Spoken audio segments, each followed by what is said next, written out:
कादे किशोर जिंदगी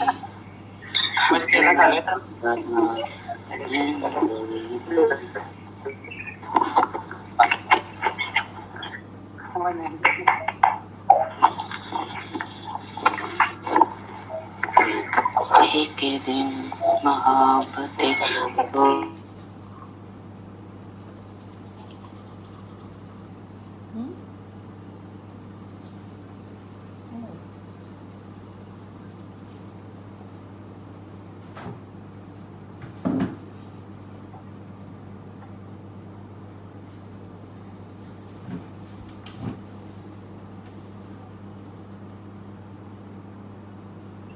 good evening बेटा, कैसे हो सब? How are you?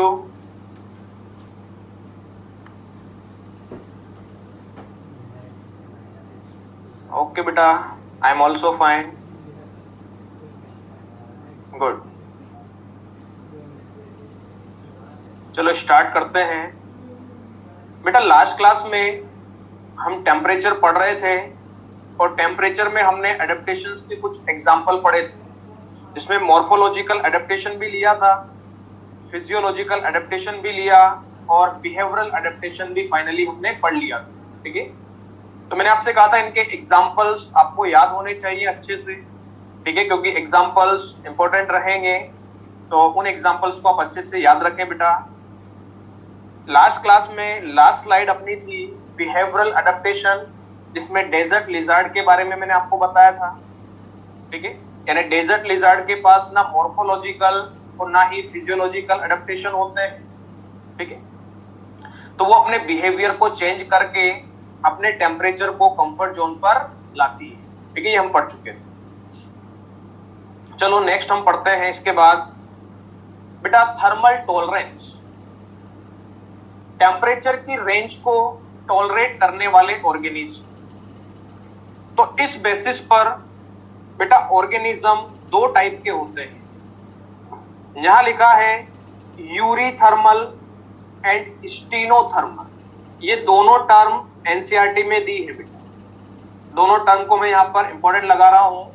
ये दोनों टर्म एनसीईआरटी में दी है बेटा। याद रहे यूरी का मतलब होता है वाइड और थर्मल का मतलब होता है टेम्परेचर।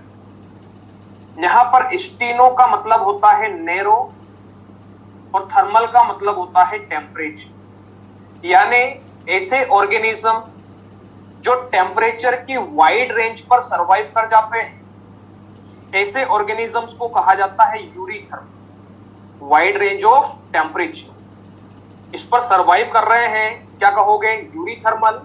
यानी वो टेम्परेचर को रेगुलेट करते हैं, यानी ऐसे ऑर्गेनिज्म थर्मो रेगुलेशन शो करते हैं। यानी ऐसे ऑर्गेनिज्म बेटा रेगुलेटर्स कहलाते हैं। रेगुलेटर्स क्या होते हैं अभी मैं आगे आपको बताऊंगा। ठीक है, फिलहाल याद रखें जो यूरीथर्मल है ये टेम्परेचर की वाइड रेंज पर सरवाइव करते हैं, थर्मो रेगुलेशन शो करते हैं, यानी बॉडी के टेम्परेचर को कांस्टेंट मेंटेन रखते हैं। ऐसे ऑर्गेनिजम्स को कहा जाता है यूरीथर्मल।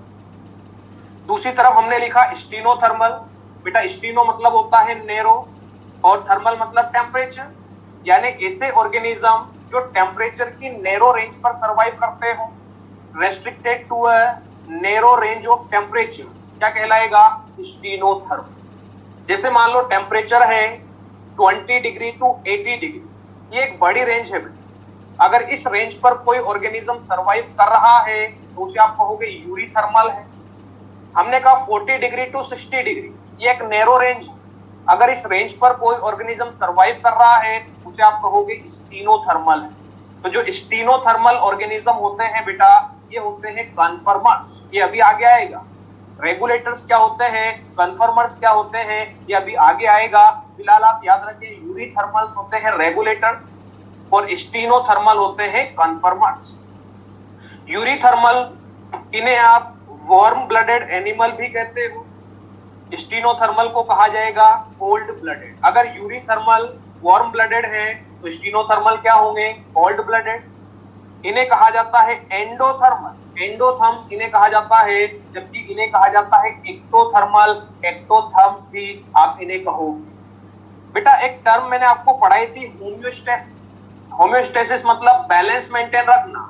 तो ये जो यूरीथर्मल होते हैं ये अपने बॉडी के इंटरनल इन्वायरमेंट को कांस्टेंट मेंटेन रखते हैं, बैलेंस बनाए रखते हैं, इसलिए इन्हें होम्योथर्मल कहा जाता है। जबकि स्टीनोथर्मल को कहोगे पोइकिलोथर्मल। बेटा पोइकिलो मतलब होता है चेंज और थर्मल मतलब टेम्परेचर, यानी एक्सटर्नल टेम्परेचर के अकॉर्डिंग जिनका बॉडी टेम्परेचर यानी इंटरनल टेम्परेचर चेंज होता है, ऐसे ऑर्गेनिज्म को कहोगे पोइकिलोथर्मल।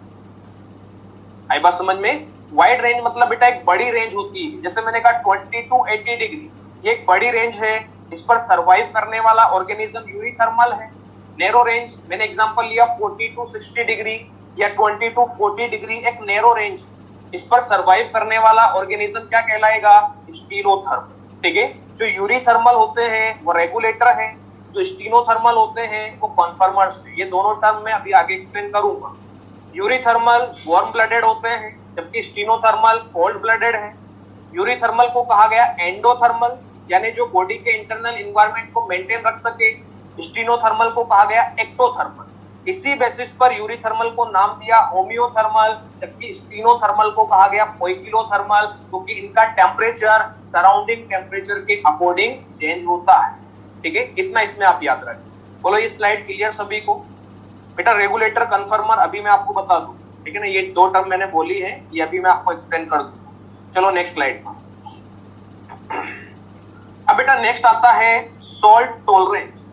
अभी हमने थर्मल टॉलरेंस पढ़ा, अब आता है सॉल्ट टॉलरेंस। वाटर बॉडी में सॉल्ट की जो कंसंट्रेशन होती है बेटा, उसे मेजर किया जाता है इन टर्म्स ऑफ सैलिनिटी, यानी उसका मेजरमेंट पीपीटी की फॉर्म में होता है, पार्ट्स पर 1000 की फॉर्म में होता है। यहाँ पर हम वाटर की बात कर रहे हैं बेटा, और वाटर भी क्या है? एक एबायोटिक फैक्टर है। तो एनसीईआरटी कह रही है ecologically most relevant abiotic factor तो टेम्परेचर है, लेकिन टेम्परेचर के बाद second important abiotic factor water होता है, जो ऑर्गेनिजम्स को अफेक्ट करता है। एनसीईआरटी यहाँ पर कह रही है बेटा जो ऑर्गेनिज्म वाटर बॉडी में रहते हैं उन्हें भी वाटर रिलेटेड प्रॉब्लम फेस करनी पड़ती है। जैसे वाटर की क्वालिटी क्या है, वाटर का कंपोजिशन, उसमें केमिकल कंपोजिशन क्या है, वाटर में पीएच क्या है, इस पर भी डिपेंड करेगा कि वहां पर किस तरह का ऑर्गेनिज्म सरवाइव कर सकता है। तो बेटा हम यहाँ पर बात करने जा रहे हैं सॉल्ट कॉन्सेंट्रेशन के बारे में। वाटर में सॉल्ट कॉन्सेंट्रेशन जिसका मेजरमेंट होता है इन टर्म्स ऑफ सैलिनिटी, यानी पार्ट्स पर 1000 की फॉर्म में इसका मेजरमेंट किया जाता है। बेटा ये तीन value less than 5 ppt, 32, 35 ppt, more than 100 ppt, ये तीनों टर्म आपकी एनसीईआरटी में दी गई है, ये तीनों वैल्यू आपकी एनसीईआरटी में दी गई है। बस आपको ये वैल्यू याद रखनी है। यानी जो इनलैंड वाटर है, ठीक है, अर्थ सरफेस के नीचे जो वाटर है उसमें सैलिनिटी कितना बताई गई? Less than 5 ppt। ppt मतलब पार्ट्स पर 1000, यानी पर 1000 में सैलिनिटी यानी सॉल्ट कंसंट्रेशन के कितने मॉलिक्यूल हैं? तो इनलैंड वाटर के केस में बताया लेस देन 5 ppt, सी के रेस्पेक्ट में कहा 32, 35 ppt। और हाइपर सलाइन लगून, बेटा हाइपर सलाइन लगून ऐसी वाटर बॉडी होती है, ऐसी स्मॉल वाटर बॉडी होती है जो लार्ज वाटर बॉडी से सेपरेट हुई, जैसे ओशियन से, किसी आइलैंड की वजह से या बहुत बड़ी रॉक सरफेस की वजह से एक स्मॉल वाटर बॉडी सेपरेट हो गई हो। वो जो स्मॉल वाटर बॉडी होती है उसमें शैलो वाटर होता है, यानी ज्यादा डीप वाटर नहीं होता, उसे कहा जाता है हाइपर सलाइन लगून। और नाम से पता चल रहा है हाइपर सलाइन यानी सॉल्ट कंसंट्रेशन क्या होगी? बहुत ज्यादा होगी। इनके रेस्पेक्ट में कहा गया मोर देन 100 ppt। तो बेटा वाटर के बारे में बस आप ये तीन वैल्यू याद रखें, ये तीनों वैल्यू एनसीईआरटी में दी है। इनलैंड वाटर के लिए सैलिनिटी कितना? लेस देन 5 ppt, सी के लिए कितना? 32, 35 ppt, और हाइपर सलाइन लगून के लिए कितना? More than 100 ppt।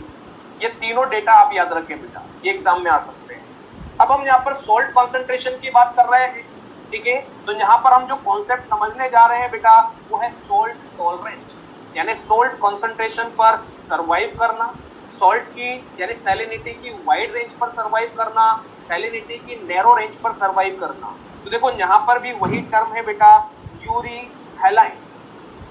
यूरी का मीनिंग यहाँ पर भी क्या होगा, वाइड रेंज, और हैलाइन का मतलब होता है सोल्ट कॉन्सेंट्रेशन। स्टीनो का मतलब यहाँ पर वही होगा, नैरो रेंज, और हैलाइन का मतलब होता है सोल्ट कॉन्सेंट्रेशन। यानी ऐसे ऑर्गेनिज्म जो सैलिनिटी की वाइड रेंज पर सरवाइव कर जाते हो क्या कहलाएंगे, यूरी हैलाइन। देखो लिखा है they can tolerate wide range of salt concentration, यानी ये ऑस्मो रेगुलेशन शो करते हैं, अपनी बॉडी में सॉल्ट कंसंट्रेशन को कांस्टेंट मेंटेन रखते हैं, ठीक है, यानी ऑस्मो रेगुलेशन शो कर रहे हैं। ऐसे ऑर्गेनिजम्स को कहा जाता है यूरी हैलाइन, मतलब ये भी रेगुलेटर्स, ये भी क्या है, रेगुलेटर्स।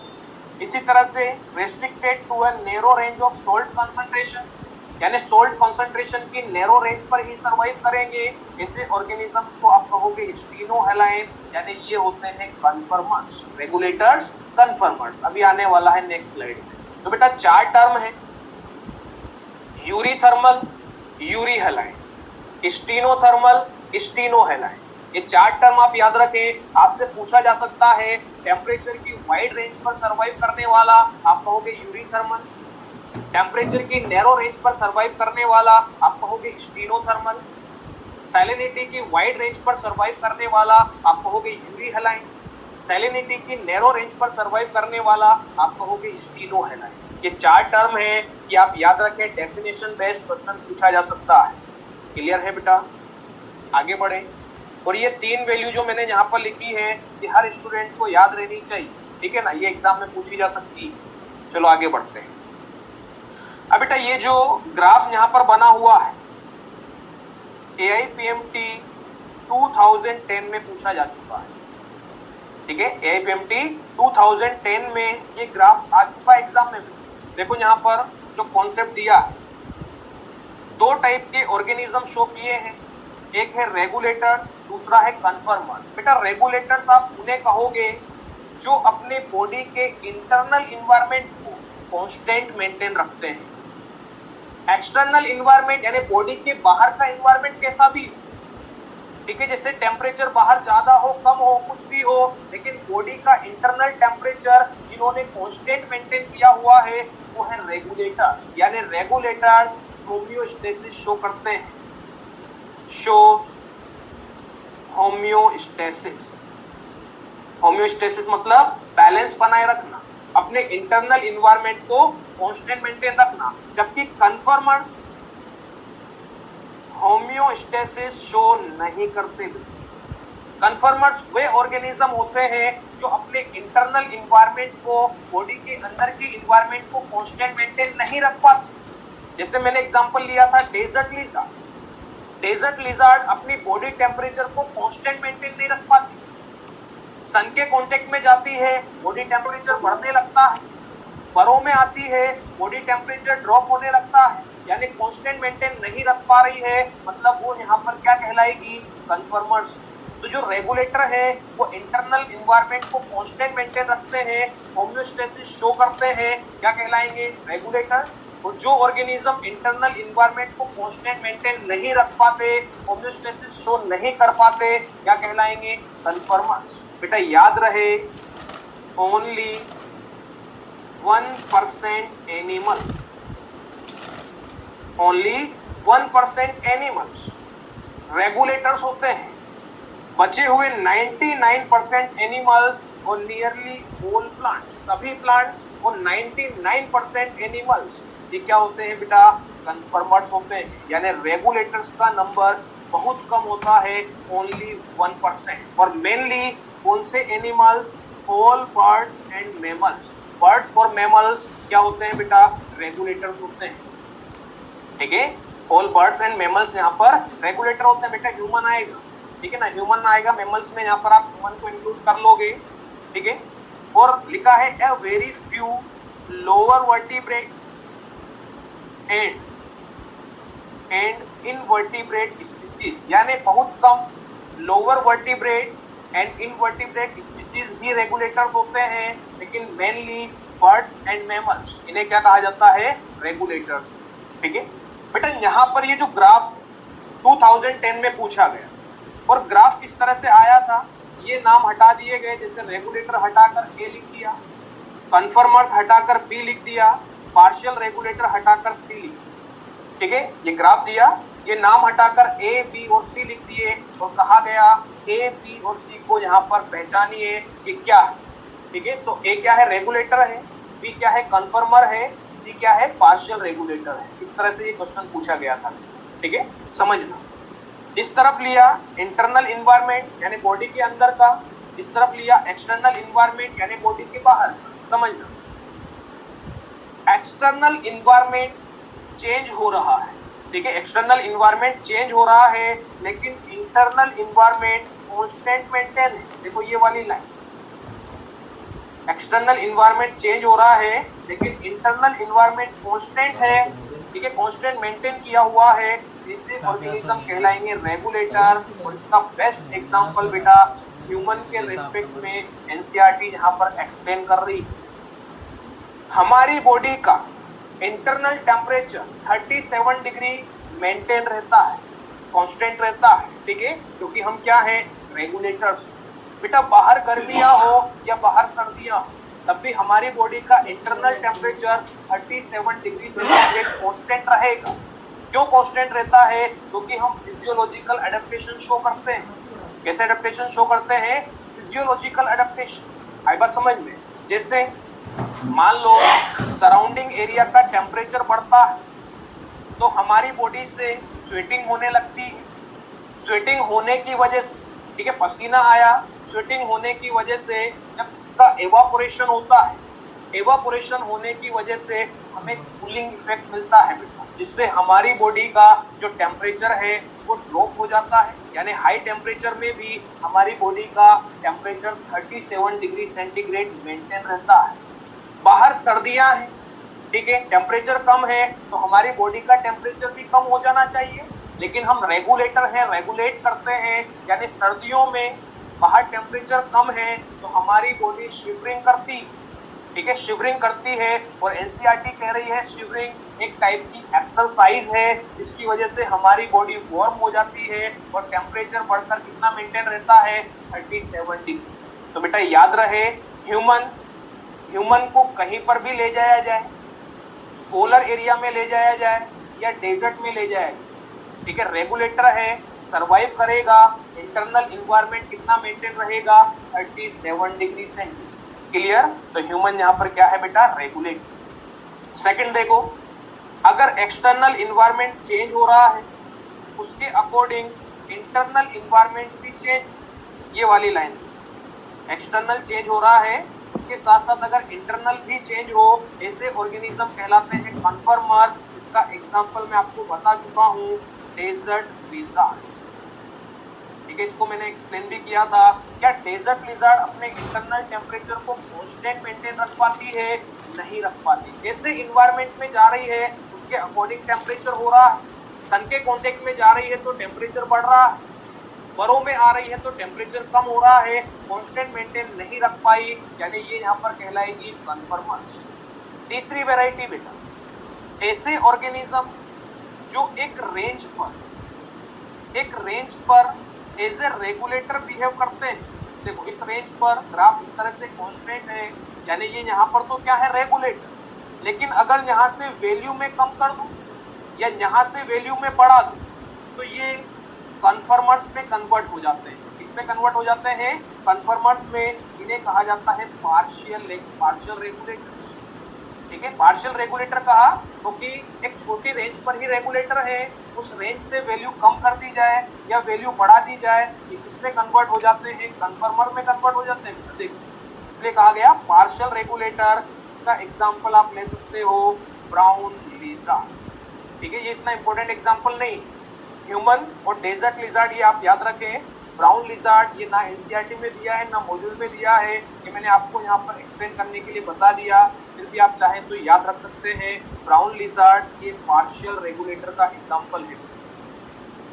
ठीक है, पार्शियल रेगुलेटर क्या है, जो एक नैरो रेंज पर यानी एक छोटी सी रेंज पर रेगुलेट कर पाते हैं। देखो यहाँ से लेकर यहाँ तक एक रेंज, ठीक है, मान लो ये 20 to 40 हमने मान लिया, 20 डिग्री टू 40 डिग्री। इस रेंज पर तो क्या है, अपने इंटरनल इन्वायरमेंट को कांस्टेंट मेंटेन रख रहे हैं, यानी इस रेंज पर तो क्या है, रेगुलेटर। अगर आप 20 से वैल्यू कम कर देते हो या 40 से वैल्यू ज्यादा कर देते हो तो फिर ये रेगुलेट नहीं कर पाते, ये कन्फर्मर में कन्वर्ट हो जाते हैं, इसलिए कहा गया पार्शियल रेगुलेटर। ठीक है, अब देखो बेटा 2010 में जो क्वेश्चन पूछा गया, आ जाओ मॉड्यूल में, पेज नंबर 85 निकालें, मॉड्यूल पेज नंबर 85। इसमें देखो क्वेश्चन नंबर 48 2010 में पूछा गया, page number 85, question number 48। Solve करो जल्दी, आंसर बताओ क्या आएगा।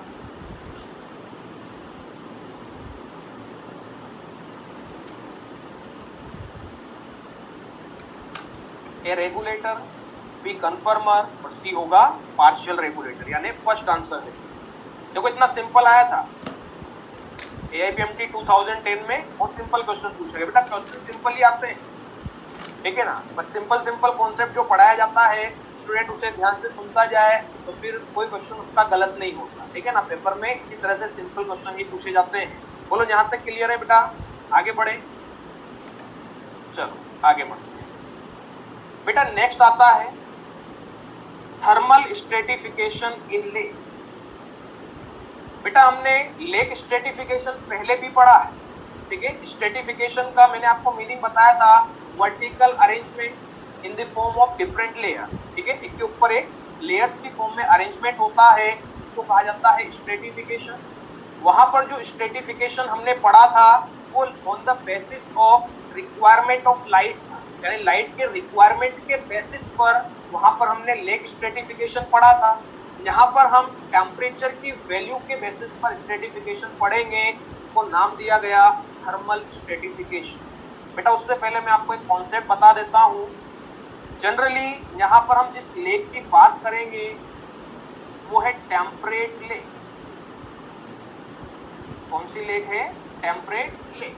टेम्परेट लेक इसलिए कहा गया बेटा क्योंकि टेम्परेट एरिया में सीजनल वेरिएशन होते हैं। अगर आपने पढ़ा हो ट्रॉपिकल एरिया में सीजनल वेरिएशन बहुत कम होते हैं, टेम्परेट एरिया में सीजनल वेरिएशन पाए जाते हैं। तो यहाँ पर जिस लेक को हम स्टडी कर रहे हैं ये टेम्परेट लेक।